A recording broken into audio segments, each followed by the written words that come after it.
Судскиот совет ќе ја чешла пресудата на кривичниот суд и постапката која во моментов е во скопска апелација за возачот Васил Јованов која пригази 22 годишната Фрусина Кулакова. Формирана е тричлена комисија која ќе ја разгледува одлуката на судиката Даниела Алексовска-Стојановска осудениот Јованов за трговија со дрога да го испрати во поправен дом.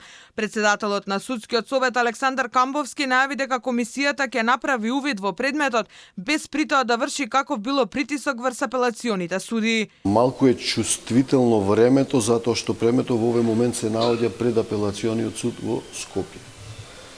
Треба внимателно да постапува комисијата, да не створи притисок врз апелационите судови, бидејќи тие нормално треба да одлучат по таа првостепена пресуда. Ако е добра, ќе ја потврдат.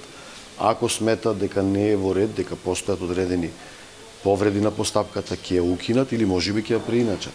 Затоа треба комисијата внимателно да изврши увид и откако ќе заврши со увидот, ќе направи свој извештај. Граѓаните преку протести бурно реагираа на одлуката на скопскиот кривичен за Јованов за продажбата на марихуана и таблети, наместо во затвор да оди во поправен дом. Од судот пак застанаа зад одлуката на судиката Алексовска-Стојановска, за која тврда дека била донесена согласно законските одредби и при нејзиното носење го ценела предложеното од јавниот обвинител, односно да се изрече најдобрата санкција со која ќе му се влијае на Јованов да свати дека направил кривично дело, а во полза на ваквата одлука да биде земен предвид фактот дека бил млад и неосудуван и потекнувал од современо семејство.